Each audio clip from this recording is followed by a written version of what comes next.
नमस्कार दोस्तों, मैं नवरत्न प्रजापत स्वागत करता हूं अपने YouTube channel success coaching classes में। तो हम आज जो इस वीडियो में पढ़ेंगे वो अपने 12वीं कक्षा का जो पहला पाठ है, जिसके अंदर जो धर्मेतर साहित्य है वो अपने पढ़ना है। धार्मिक साहित्य जो था वो हम पहले पढ़ चुके हैं, उसके बारे में मैंने आपको संक्षेप में बता दिया है। आज जो अपना टॉपिक होगा वो अपना होगा धर्मेतर साहित्य।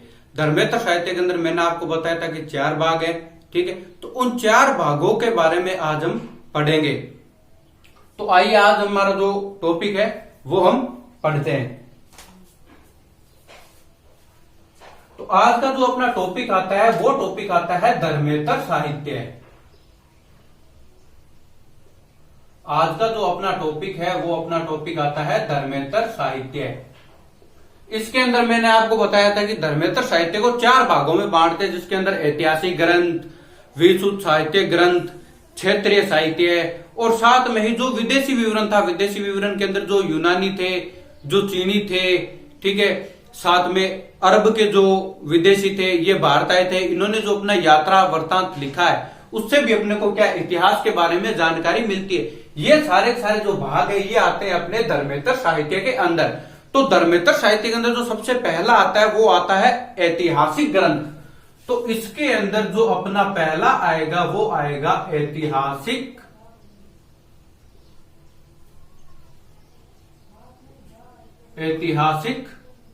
ग्रंथ। अब ऐतिहासिक ग्रंथ की अगर हम बात करें तो इसके अंदर जो कलहन द्वारा लिखी गई राज तरंगिनी है, कलहन द्वारा जो कलहन की जो राज तरंगिनी लिखी गई है, इससे अपने को इतिहास की जानकारी सबसे ज्यादा मिलती है। और इसकी जो रचना का जो समय था, ये रचना का समय बताया जाता है 1148 ईस्वी से लेके 1150 ईस्वी तक। जो कलहन की राज तरंगिनी है, इसका जो रचना का समय माना जाता है वो माना जाता है 1148 से लेके 1150 ईस्वी तक। और इससे अपने को इतिहास के बारे में बहुत अधिक जानकारी अपने को प्राप्त होती है। और इसके अंदर कलहन की राज तरंगिनी में अपने को कश्मीर के शासन के बारे में पता चलता है।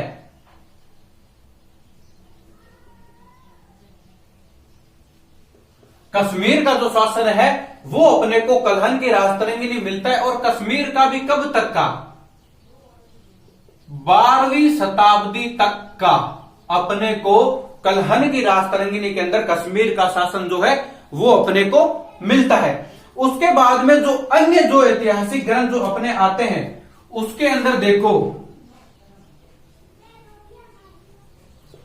विष्णुगुप्त या आप बोल सकते हो कौटिल्य, या फिर आप बोल सकते हो चाणक्य। इसका जो अर्थशास्त्र आता है इसके बारे में अपने को पाटलिपुत्र, तक्षशिला यानी मगध जो साम्राज्य था उसके बारे में अपने को पता चलता है, ठीक है। और कौटिल्य का जो अर्थशास्त्र है जिससे हमें सामाजिक, राजनीतिक, धार्मिक, ठीक है, और आर्थिक जो स्थिति थी मगध की उसके बारे में अपने को जानकारी मिलती है चाणक्य की अर्थशास्त्र नामक पुस्तक से।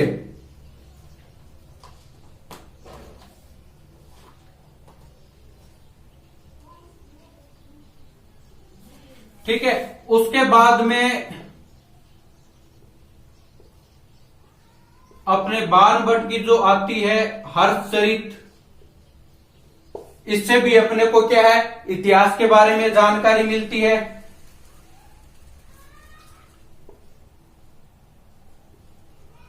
विल्हन की जो अपने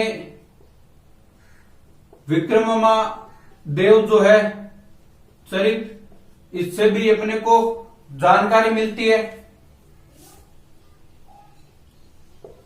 जैसे कि जो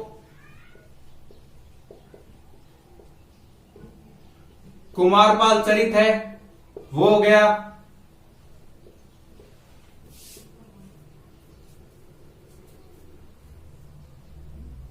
नए चंद का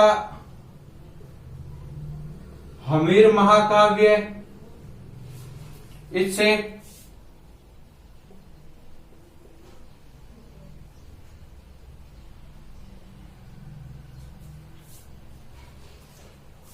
पद्मगुप्त का अपने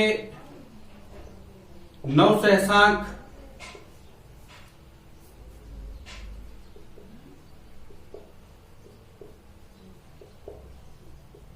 बल्लाल का अपने बोधचरित। तो ये जो सारे के सारे आते हैं, और जयनक की जो पृथ्वीराज विजय जो है, इन सारों से ये जो सारे के सारे हैं, ये सारे के सारे अपने ऐतिहासिक ग्रंथ है, और इनसे अपने को अलग अलग राज्यों की जो आर्थिक सामाजिक जो प्रशासन व्यवस्था है, ये सारा का सारा अपने को इसके अंदर से ऐतिहासिक ग्रंथों के अंदर से मिलता है। दूसरा अपना जो टॉपिक आता है धर्मेंद्र साहित्य के अंदर, वो अपना आता है विशुद्ध साहित्यिक ग्रंथ, जिसके बारे में हम अब आगे चर्चा करेंगे। तो विशुद्ध साहित्यिक ग्रंथों के अंदर अगर हम देखें, पहला अपना था ऐतिहासिक ग्रंथ धर्मेंद्र साहित्य के अंदर। दूसरा जो अपना आता है, वो अपना आता है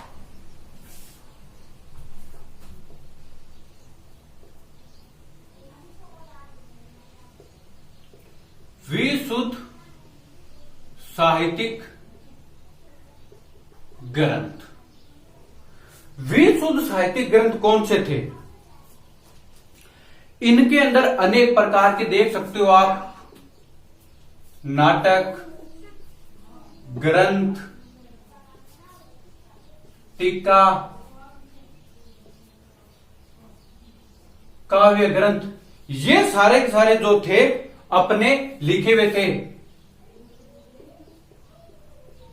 कथा साहित्य, ये सारे के सारे जो ग्रंथ आते हैं, ये सारे आते हैं अपने विशुद्ध साहित्यिक ग्रंथों के अंदर, ठीक है। और इनके अंदर हमें विशुद्ध साहित्यिक के ग्रंथों के अंदर अपने को उस समय का जो सम्राट होता था, ठीक है, सम्राट तथा इसका जो शासन था, इनसे संबंधित अपने को क्या है, तथ्य प्राप्त होते हैं। यानी कि विशुद्ध साहित्य ग्रंथ है, ये नाटक के अंदर लिखा होता है, ग्रंथ के अंदर लिखा होता है, टीके के अंदर लिखा होता है, काव्य ग्रंथ के अंदर या कथा साहित्य के अंदर, इस प्रकार के विशुद्ध साहित्य ग्रंथ होते हैं। और इनके अंदर अपने को सम्राट, उस समय का जो सम्राट थे और जो उनका जो शासन था, उनसे संबंधित तथ्य अपने को क्या है, प्राप्त होते हैं। इसके अंदर जो अपना मुख्य आता है, ठीक है, उनके अंदर देखो इसके जो साहित्य है वो देखो, पाणिनि का अष्टाध्यायी,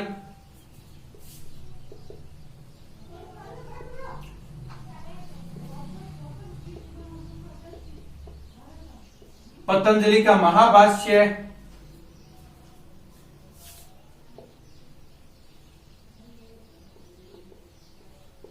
गार्गी संहिता,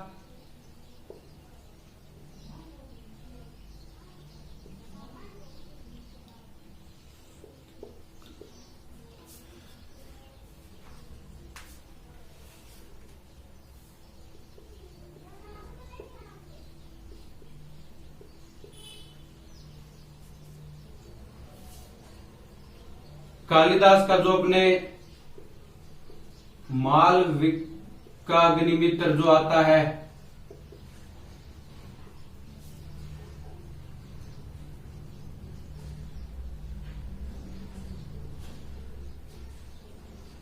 मालविकाग्निमित्र हो गया कालिदास का, ठीक है। पतंजलि का महाभाष्य, गार्गी संहिता कालिदास का, मालविकाग्निमित्र, उसके बाद में जो अपने विशाखादत्त आते थे, विशाखादत्त का जो मुद्रा राक्षस है, ये भी अपने किसमें, विशुद्ध साहित्य ग्रंथ के अंदर आता था। शूद्रक का जो मरच कटिकम हो गया,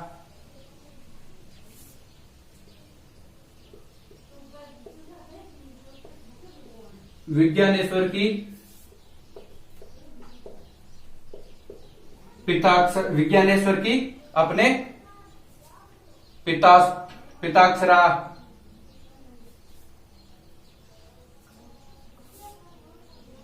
एवं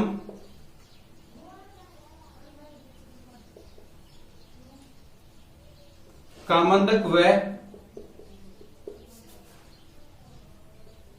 कोश साहित्य, ये सारे के सारे क्या है, कामंदक व कोश साहित्य की अगर दृष्टि से देखें, कोश साहित्य की जो दृष्टि से देखें तो अपने जो आते हैं मुख्य,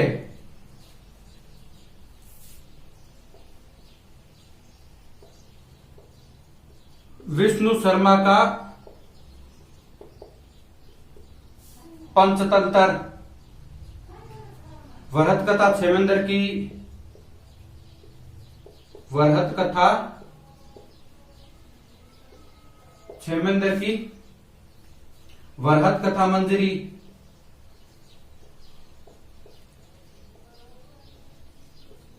वरहत कथा मंजरी, सोमदेव की कथा सरित सागर, सोमदेव की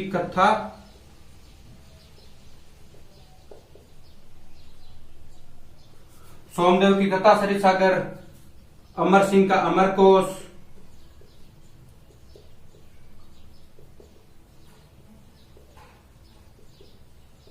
अमर सिंह का अमरकोश आदि, ये जो सारे के सारे जो ग्रंथ थे उनसे अपने को क्या है, उस समय का जो समाज था, यानी उस समय का जो अपने समाज हुआ करता था, यानी उस समय का जो समाज था और जो सम्राट और जो शासन था, वो सारे के सारे संबंधित जो तथ्य है वो सारे सारे अपने को, ये जो काव्य है, ये जो ग्रंथ है उनसे अपने को मिलते हैं। और ये सारे के सारे जो ग्रंथ है वो आते हैं विशुद्ध साहित्यिक ग्रंथों के अंदर। अब अपना इसका जो तीसरा टॉपिक है वो देखेंगे, जिसके अंदर आते हैं अपने क्षेत्रीय साहित्य। क्षेत्रीय साहित्य को आप बोल सकते हो एक क्षेत्र के तहत, एक क्षेत्र के तहत जो साहित्य लिखे गए थे वो आते हैं क्षेत्रीय साहित्य के अंदर। तो धर्मेंद्र साहित्य के अंदर अपना जो तीसरा आता है वो अपने आता है क्षेत्रीय साहित्य। इन क्षेत्रीय साहित्यों के अंदर देखो, यानी क्षेत्रीय साहित्य यानी क्षेत्र की भाषा के आधार पर जो लिखे गए थे वो, ठीक है। उसके अंदर देखो तमिल भाषा के अंदर देखें, जो तमिल जो साहित्य थे उनको हम क्या कहते थे, उनको हम संगम साहित्य कहते थे। यानी क्षेत्रीय साहित्य जो थे उनके अंदर जो तमिल साहित्य आते थे उनको हम संगम साहित्य कहते थे, ठीक है। और इन साहित्यों के जो प्रणेता थे, यानी इन साहित्यों के जो प्रणेता अपने जो माने जाते हैं वो माने जाते हैं जो अगस्त्य ऋषि हुआ करते थे। अगस्त्य ऋषि को तमिल साहित्यों का प्रणेता हम मानते थे, या क्षेत्रीय जो साहित्य थे उनका प्रणेता हम अगस्त्य ऋषि को मानते हैं। अब देखो एक तेलुगु ग्रंथ आता है, तेलुगु ग्रंथ एक अपने आता है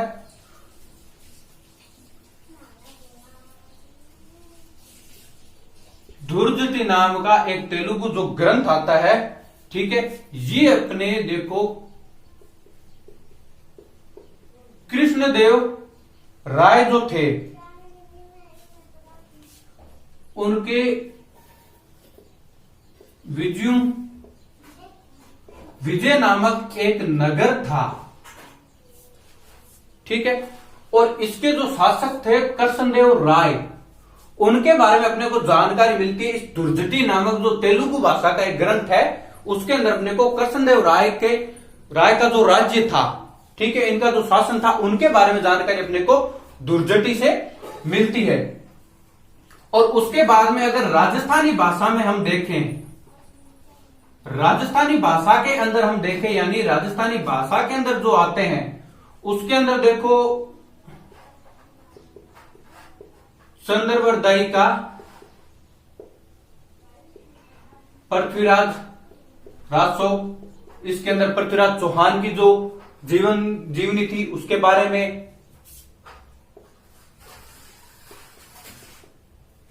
हमीर का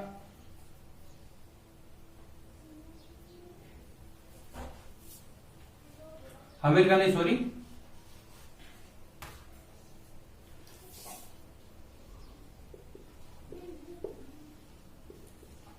पद्मनाभ का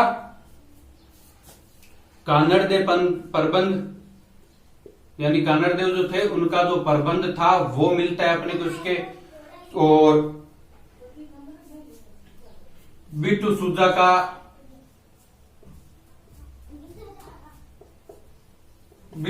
का अपने को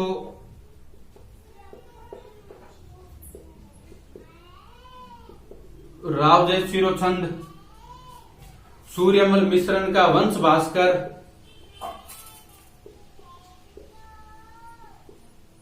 सूर्यमल मिश्रण का वंश भास्कर, और एक अपने जो छंद आता है वो आता है, एक अपने ख्यात आती है Nancy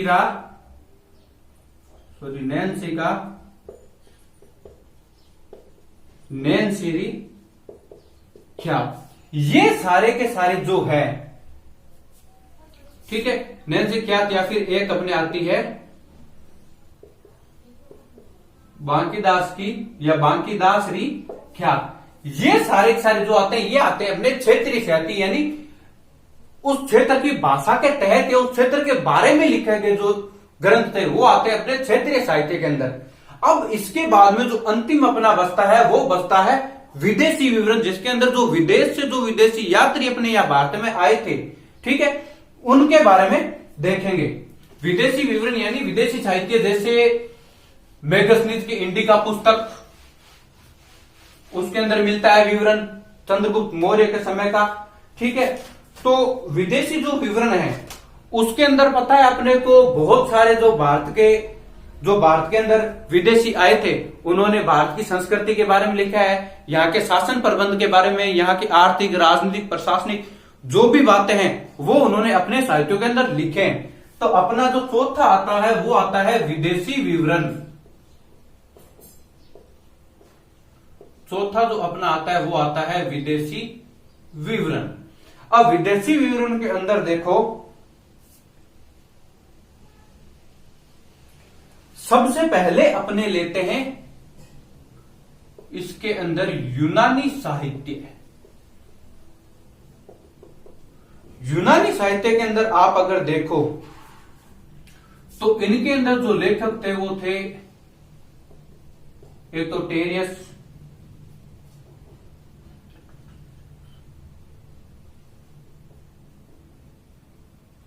Herodotus, Nearchus, Antiochus, Megasthenes,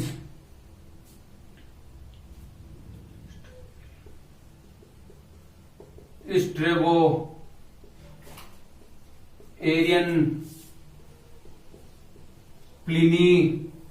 तो ये जो आते थे ये सारे के सारे अपने यूनानी थे, ठीक है। इन यूनानियों के अंदर जो मुख्य जो प्रमुख थे उसके अंदर देखो जो सबसे महत्वपूर्ण आती है वो आती है अपने मेगस्थनीज की इंडिका पुस्तक। इसके अंदर जो मौर्य वंश जो है, ठीक है, मौर्य वंश के अंदर भी चंद्रगुप्त मौर्य, क्योंकि चंद्रगुप्त मौर्य के दरबार में राजदूत बन के आया था, सेल्यूकस निकेटर ने इसको भेजा था। तो जो इंडिका पुस्तक है इसके अंदर में इसने मौर्य वंश का जो शासन है उसके बारे में इसने अपनी पुस्तक के अंदर बताया हुआ है, ठीक है। और उसके बाद में अगर देखें उसके बाद में अगर देखें तो अपने टोलमी का भूगोल, प्लिनी की अपने को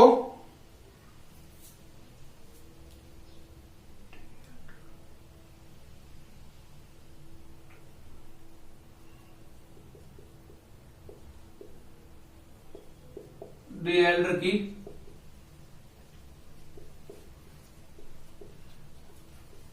नेचुरल हिस्ट्री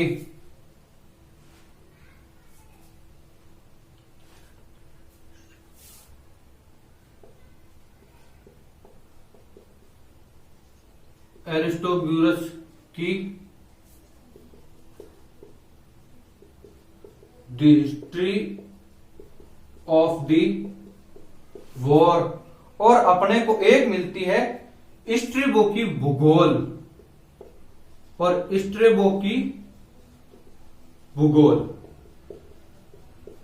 ये यूनानी साहित्यों के अंदर मुख्य जो थे, ये थे विदेशी विवरण के अंदर यूनानी साहित्य के जो लेखक थे, और इनकी जो बुक्स थी वो भी काफी महत्वपूर्ण है अपने लिए, अपने को इतिहास जानने के बारे में बताने के लिए। अगली जो आती है वो आती है चीनी विवरण। अगले जो साहित्य आते हैं इसके अंदर वो आते हैं चीनी विवरण। कौन से? चीनी विवरण, यानी चीनी जो यात्री है वो भी अपने यहां बहुत ज्यादा आए थे।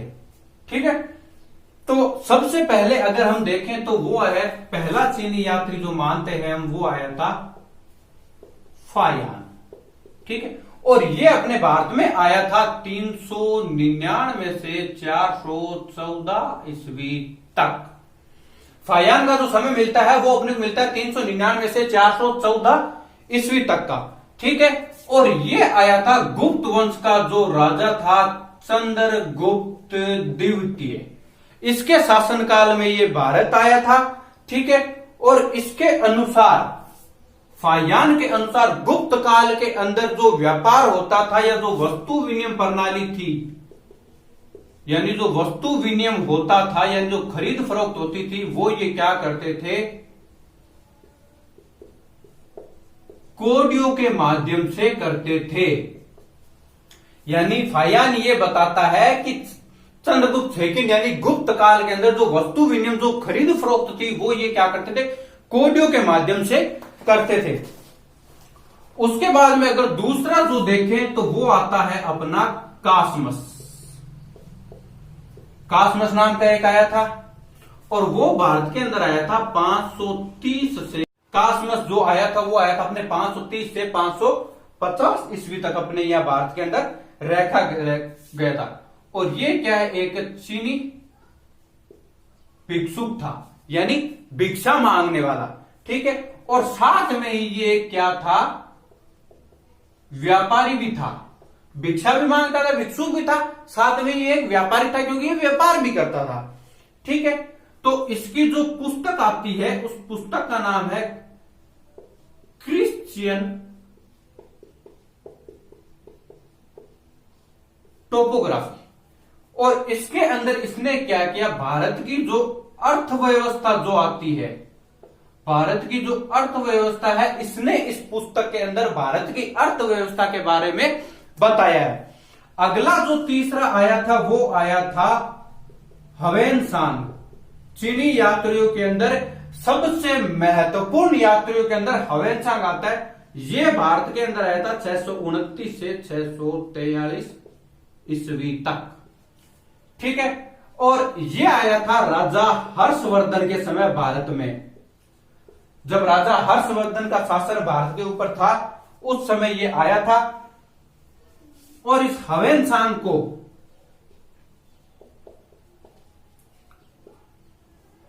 तीर्थयात्रियों का राजकुमार भी कहते हैं। ये हर्षवर्धन के समय भारत आया था और इसको तीर्थयात्रियों का राजकुमार भी ह्वेनसांग को कहते हैं। साथ ही में इसने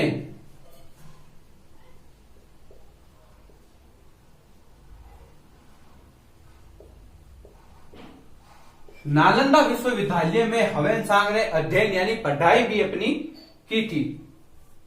और इसकी जो यात्रा विवरण है इसको सीयूची कहते हैं। फिर उसके बाद इसने इसी को सीयूची नामक पुस्तक में तब्दील कर दिया था। और साथ में ही ये क्या है, जो हर्षवर्धन ने कन्नौज के अंदर एक धर्म सभा की थी, उसका ये क्या था, कन्नौज धर्म सभा का अध्यक्ष था। ये थे कुछ यात्री। और उसके बाद में एक और अपने आता है, वो आता है इत सिंह। चीनी यात्रियों के अंदर एक और जो यात्री आता है वो भी मैं बता देता हूं थोड़ा सा। चौथा ये आया था इत सिंह, ठीक है। और ये भारत के अंदर अपने 671 से लेकर 695 ईस्वी तक रहा था, ठीक है। और इसने क्या है, लोगों के सामाजिक, धार्मिक और साथ में ही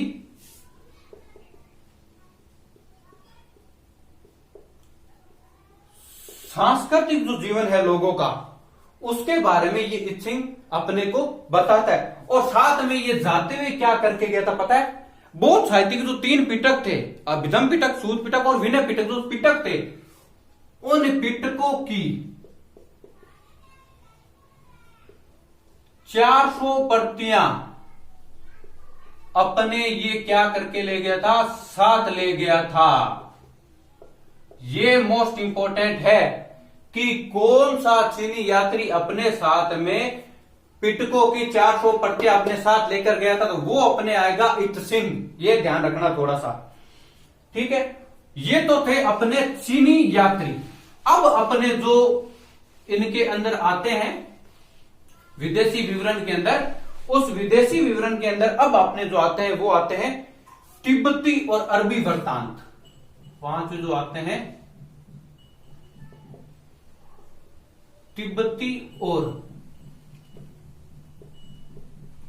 अरबी विवरण, यानी तिब्बत और अरब के जो अपने यात्री आए थे उनके बारे में अपने को पढ़ना है।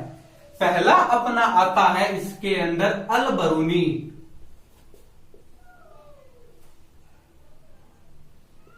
पहला अपना इसके अंदर आएगा अल बरूनी। और अल बरूनी का हम समय मानते हैं 1024 से 1030 ईस्वी तक। अल बरूनी जो आया था वो आया था 1024 से 1030 ईस्वी तक अपने भारत के अंदर रह के गया था, ठीक है। और इसने खगोल विद्या, संस्कृत,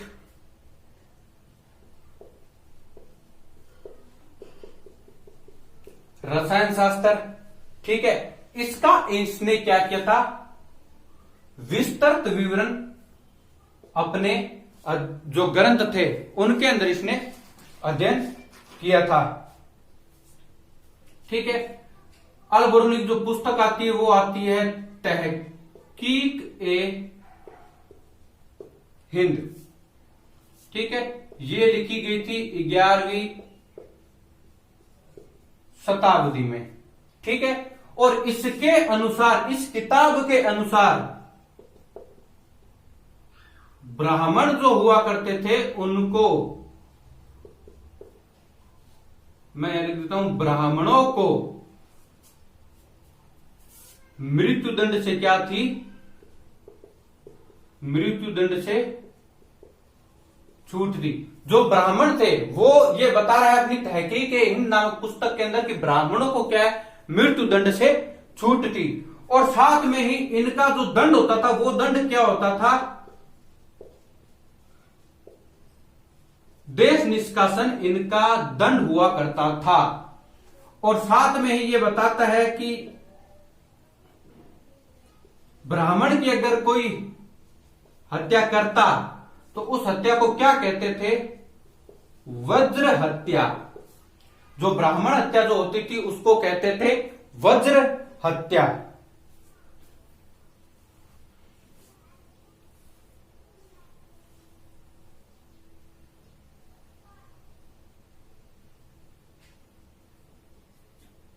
ठीक है। उसके बाद में अगर देखो कुछ अन्य जो तिब्बती और अरबी जो अपने आए थे भारत के अंदर, उनके अंदर मैं बता देता हूं। इनके अंदर अपने अल-मसूदी,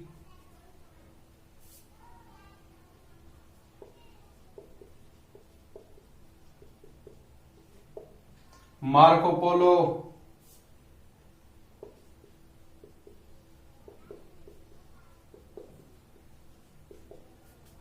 निकोलो कॉन्टी, अब्दुल रजाक, एथेनेसियस,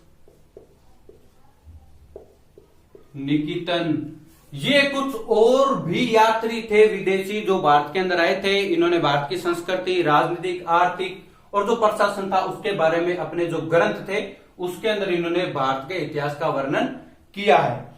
अब आगे अगर देखें तो आगे अपना जो टॉपिक, तो आगे जो अगर अपना देखेंगे टॉपिक, वो आता है टॉपिक अपना वंशावलियां। ठीक है, तो ये देख सकते हो कि भारतीय इतिहास में, भारतीय इतिहास के अंदर वंश लेखन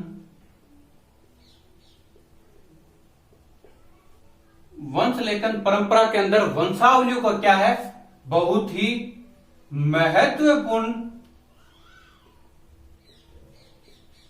स्थान अपने को मिलता है। यानी वंशावली लेखन परंपरा, जो वंश लेखन परंपरा है, ये भारतीय इतिहास के अंदर एक महत्वपूर्ण स्थान क्या करता है, रखता है। और ये वंशावलियां जो है, ये वंशावलियां क्या करती है, ये वंशावलियां व्यक्ति के या फिर वंश के इतिहास को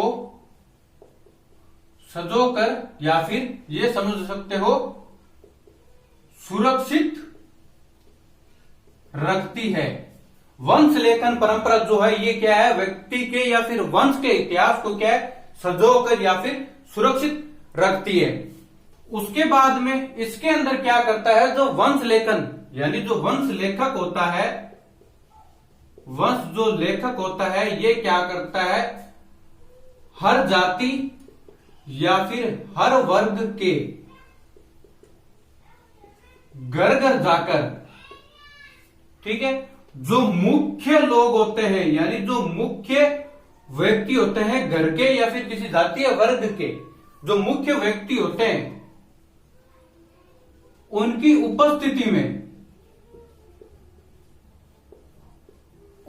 उपस्थिति के अंदर वो क्या करता है, वंश के बारे में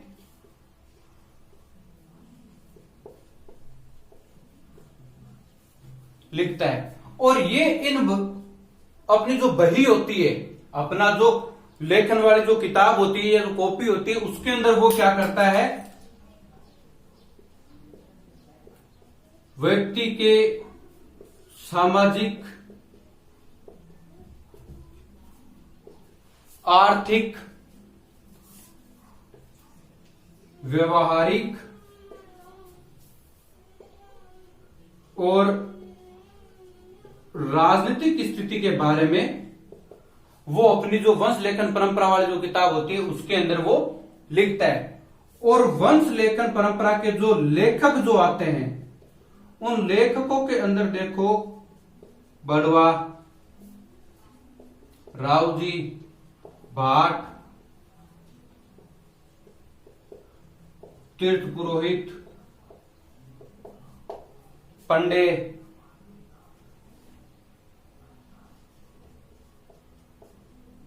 जागा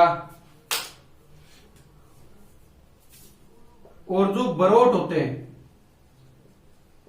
ये सारे के सारे क्या है, भारतीय इतिहास यानी वंशावलियां, इनके पास क्या है, व्यक्ति का जो वंश होता है इसके अंदर वो क्या है, महत्वपूर्ण है। इनके ये जो लोग है ये क्या करते हैं, किसी भी वंश का जो अतीत होता है वो सारा सारे ये संभाल कर रख सकते हैं। तो इनके पास अपने को क्या है, जो अपने वंश के बारे में जो जानकारी है, ठीक है, अपने जो पूर्वज है उनकी जानकारी अपने को इन्हीं के पास में मिलती है।